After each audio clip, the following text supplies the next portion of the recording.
Buenos días o tardes, dependiendo de el tiempo en el que estén viendo esta presentación grabada.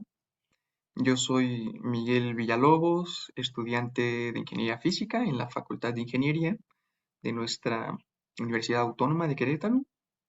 Este semestre estoy tomando estancias con el doctor Roberto Álvarez y también como parte de las mismas, hoy les platicaré acerca de las transiciones de fase a manera de un panorama general, ¿sí?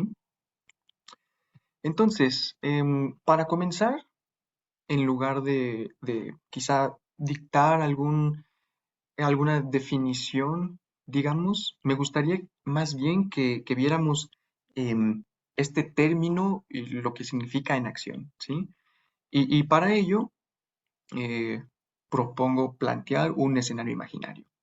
Aquí tenemos una cuadrícula en donde cada celda representa un alumno sentado en un auditorio, ¿sí?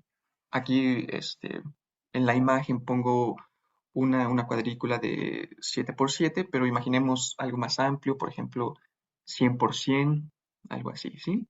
Entonces, hay alumnos sentados en un auditorio y cada alumno tiene ciertos vecinos que son sus compañeros alrededor de él. Entonces, por ejemplo, las celdas naranjas en esta imagen son los vecinos de la celda verde, ¿sí? Las naranjas serían la vecindad de la celda verde, sus vecinos. Bueno, pues ahí están los alumnos sentados en el auditorio. Imaginemos que de pronto suena una alarma contra incendios, por ejemplo, ¿no? Entonces cada alumno podría entrar en pánico o permanecer en calma, ¿sí?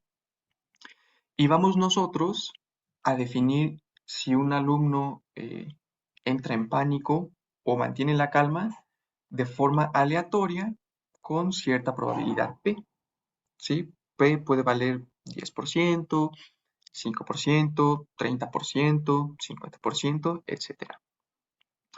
Por lo cual, después de sonar la alarma, tendremos una configuración inicial aleatoria de nuestro sistema. Y aquí en esta imagen, cada celda negrita representa un alumno que perdió la calma, entró en pánico.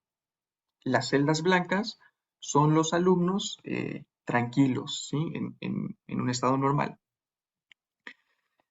Y bueno, después de esta configuración inicial aleatoria, el pánico podría ser contagiado y distribuido alrededor del auditorio siguiendo un criterio. Y la regla que vamos a poner aquí es que si un alumno tiene alrededor suyo 4 o más compañeros que entraron en pánico, entonces él también va a entrar en pánico o permanecer en pánico. Si por el contrario hay solamente 3 o menos alumnos que entraron en pánico, entonces él también va a permanecer calmado o si estaba en pánico, entonces se va a tranquilizar, ¿sí? Por ejemplo, este compañero de aquí, calmadito, a su alrededor tenía 5 que se alocaron, ¿sí? Perdieron la calma. Por lo tanto, él también la perdió. Este de aquí entró en pánico. Sonó la alarma, entró en pánico y alrededor suyo había otros 6 que estaban igual que él y él permaneció igual en pánico. No se calmó. En cambio aquí tenemos a alguien que escucha la alarma, entra en pánico, pero ve a su alrededor y nada más hay 3 que están intranquilos. El resto está calmado, entonces él también se calma. Esa es la forma en la que el pánico se va diseminando o conteniendo en el auditorio. Si hay alrededor 4 o más en pánico, la celda también entra o permanece en pánico. De lo contrario, está calmada.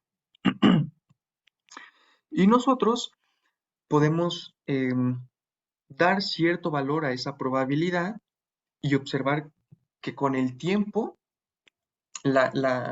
vaya, el estado inicial va cambiando, pero después de cierto tiempo adquiere un patrón definido que ya no cambia, ¿sí? Así se queda.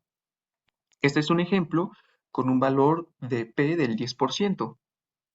Esta sería la configuración inicial aleatoria de los alumnos, pero después de cierto tiempo se estabiliza a un patrón como este.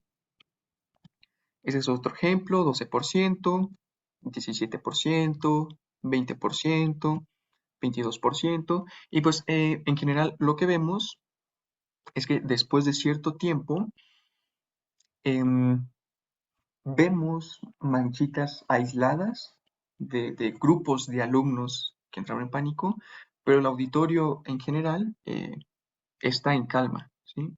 Hay estos grupos aislados, pero la calma aún está en el auditorio.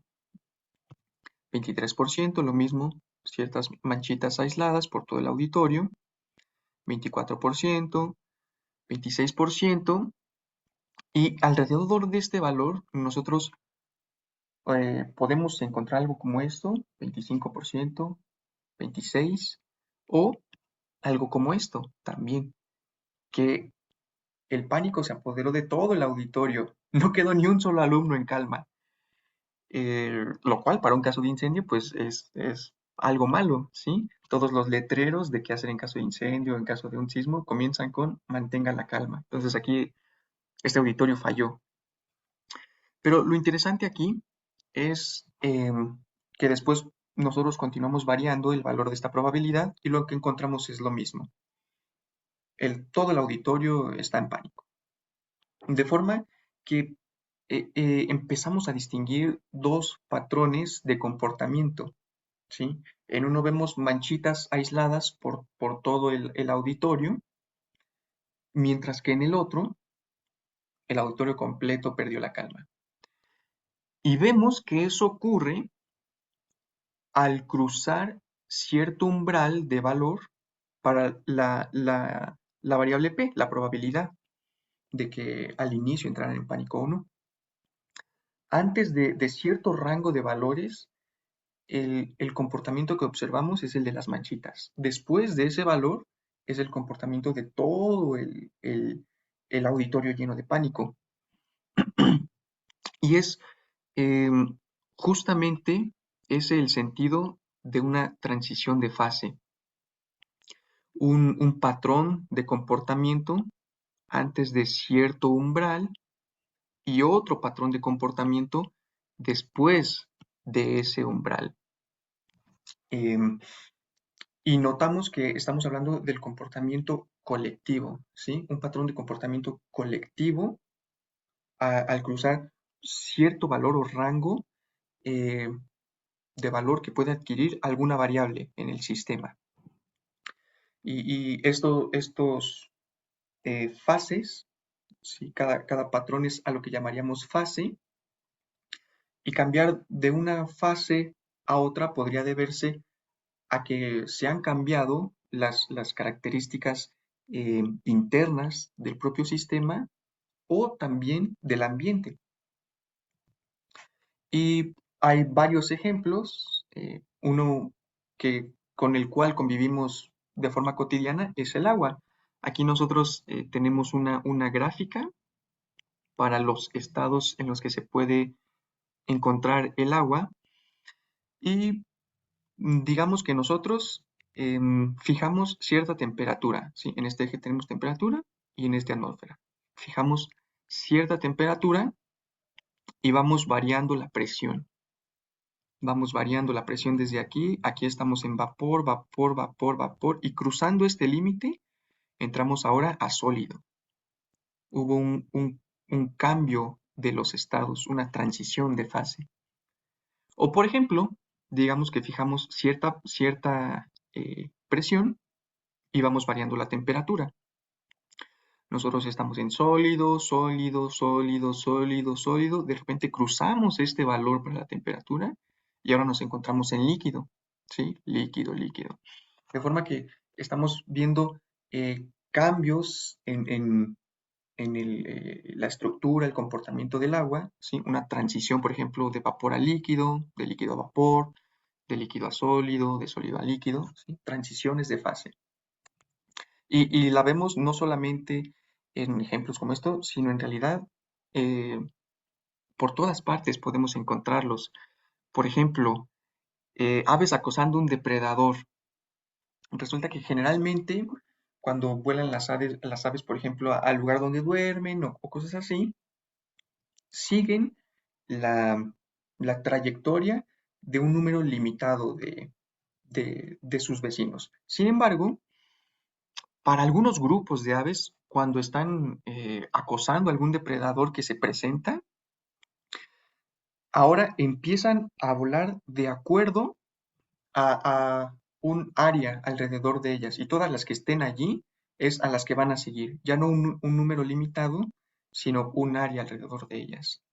Y cuando esto ocurre, em, tenemos un grupo pequeño de aves siguiendo esta regla que vuelan de manera similar a las aves que hay a un área alrededor de ellas y el vuelo del grupo pequeño es caótico, desordenado por sin ningún lado. Después se empiezan a añadir aves y a partir de cierta densidad de aves, por así decirlo, en esa área hay cierta cantidad de pajaritos, entonces el vuelo del conjunto se empieza a volver ordenado. Pasan de un estado de volar en desorden a uno ordenado, cuando cruzan cierto valor para esa densidad de pajaritos, por así decirlo, ¿no? O una colonia de bacterias.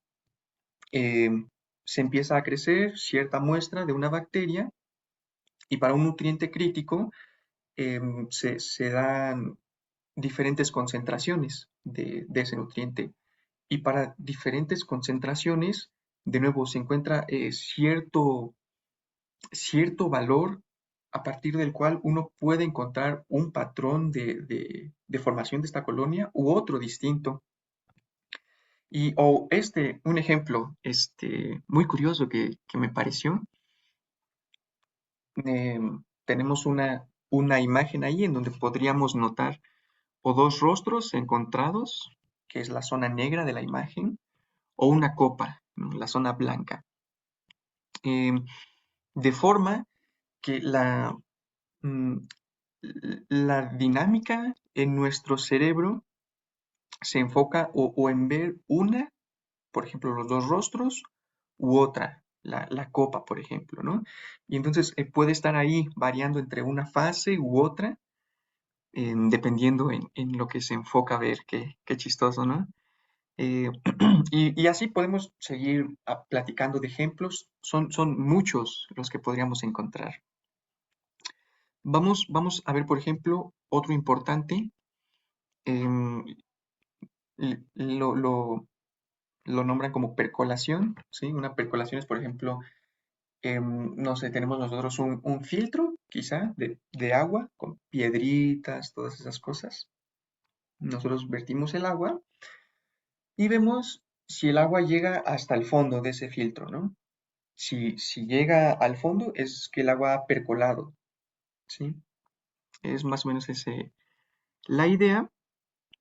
Y aquí lo ejemplificamos con un bosquecito, ¿sí? Vamos a ver ahora eh, otro, otro escenario. Tenemos aquí de nuevo una cuadrícula que representa un bosque.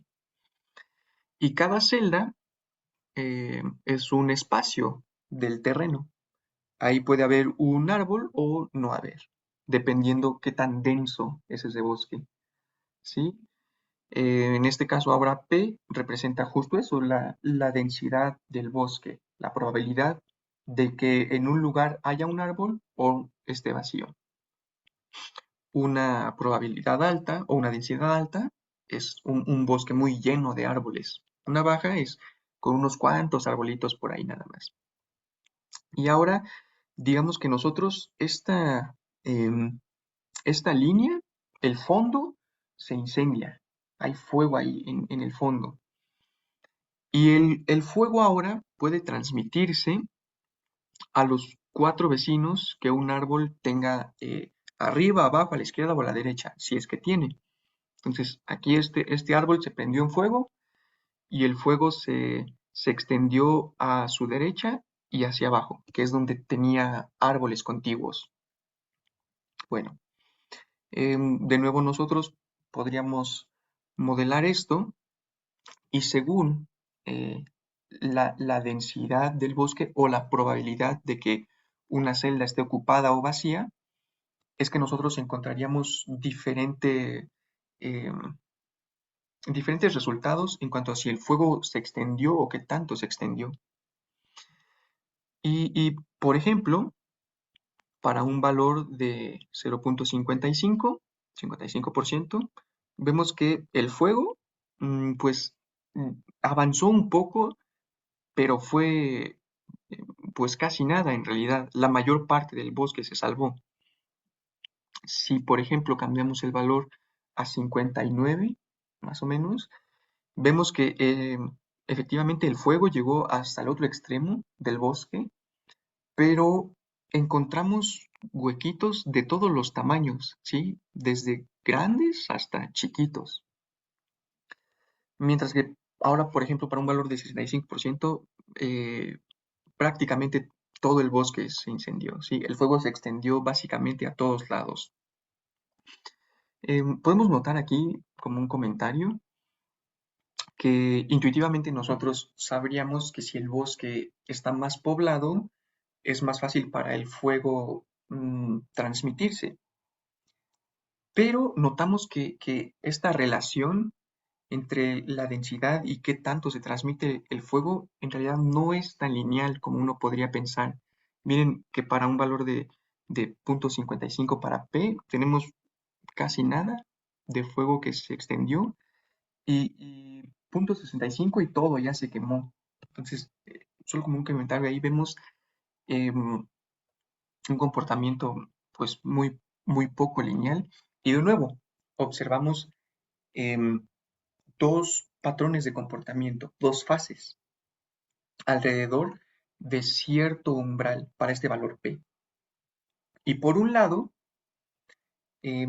en la fase en la que el fuego no logra transmitirse, lo que tendríamos sería una, pues una serie de subsistemas desacoplados, poco conectados entre ellos, mientras que en la otra fase tendríamos un sistema bien conectado, con un alcance de interacción bastante amplio, ¿sí? Para transmitir no solo fuego en un bosque, sino, por ejemplo, información o una infección contagiosa entre una población, por mencionar algunos ejemplos. Y cercano al valor que define una fase u otra, encontramos fenómenos interesantes denominados como comportamiento crítico. Y un ejemplo rápidamente que podemos mencionar es la formación de fractales. Es algo que podríamos encontrar cerca de, de, del valor en el que ocurre la transición de una fase a otra. También uno puede encontrar cercano a esta región o en el valor crítico, digamos, que el sistema es muy sensible a perturbaciones pequeñas, ¿sí? Cambios de una variable pequeño son percibidos de forma fuerte por el sistema. Eh, y de hecho existe la conjetura de que en los cerebros animales la dinámica entre las neuronas se mantiene en un estado de comportamiento crítico para que pues el animalito maximice la capacidad de reaccionar y de procesar la información. Qué curioso. Eh, y bueno, la, la, la importancia en observar las fases en estos sistemas no es nada más el poder describir un sistema, sino sobre todo las implicaciones que podría haber eh, y debido a estas implicaciones, las aplicaciones. Un ejemplo, una estrategia de vacunación. Resulta que para el contagio de cierta enfermedad, no se necesita que toda la población sea inmune para erradicar esa enfermedad, sino que hay un cierto valor de porcentaje de la población con la cual, si ese porcentaje es inmune, entonces eventualmente la enfermedad termina desapareciendo. Este valor, pues, em, es propio de las características de cada enfermedad de la población, pero finalmente ahí está. Si se alcanza la inmunidad en ese porcentaje de población, entonces la enfermedad, adiós, ¿sí? Si no, ahí sigue. Y esto, por ejemplo, permite a gobiernos planear estrategias de vacunación efectivas para erradicar enfermedades, ¿no? Otro ejemplo bastante interesante, eh, lo encontramos en el modelaje de la evolución de tumores. Mm, y en este caso, uno puede encontrar modelada la relación em, entre las tasas con la que las células cancerígenas se van esparciendo y la tasa con la que el sistema inmune logra detectar y detener estos tumores, ¿no? Em, y uno de los resultados especialmente interesante en este tipo de modelos es que se encuentran cambios denominados catastróficos, en el sentido de que una vez em, propiciado cierta trayectoria del sistema, ya no se puede volver a cambiar. Y lo ejemplifico aquí con esta dos contenedores semiesféricos y una pelotita ahí. Entonces, digamos que este contenedor azul representa el caso en el que el cáncer logra expandirse y sobrevivir básicamente al sistema inmune. Y el recipiente amarillo es el caso en el que eh, e- este, este tumor es contenido y eventualmente erradicado por eh, el sistema inmune del individuo. Entonces, la pelotita que inicialmente se encontraba en el contenedor azul recibe un impulso que le permite llegar hasta el contenedor amarillo. Y ahí continúa incluso aunque las condiciones que originalmente propiciaron eh, la extinción del tumor ya no estén, ¿sí? Pueden desaparecer el evento que causó la reversión del cáncer. Ese evento podría ya no estar presente, pero aún así el cáncer se sigue revirtiendo, ¿sí? El ejemplo de esta pelotita aquí. Y es decir, un cambio de la fase en la que el tumor se seguirá expandiendo a la fase en la que el sistema inmune eventualmente logra detectar y detener estas células cancerígenas, propiciado por un cambio muy chiquitito, no necesita ser un gran cambio en la tasa en la que el sistema inmune detenía estas células. Es un resultado interesante que se ha observado en algunos casos eh, raros de tumores graves, cáncer generalmente letal, que de forma espontánea comienza a revertir su crecimiento. Eh, Así que nosotros podríamos decir que un buen modelo de un sistema complejo debería permitir observar la existencia de estas diferentes fases em, a partir de cierto umbral y no nada más, eh, no nada más predecir su presencia, sino sobre todo sus implicaciones, que es lo que permite los, los, los desarrollos y aplicaciones significativos, no en una rama o pocas de la ciencia, sino a lo largo de varias disciplinas. Eh, Así que, bueno, a grandes rasgos, es el concepto de transición de fase. Espero que eh, haya podido ser claro en la explicación con los ejemplos. Y bueno, gracias por su atención. Que tengan un buen día o buena tarde.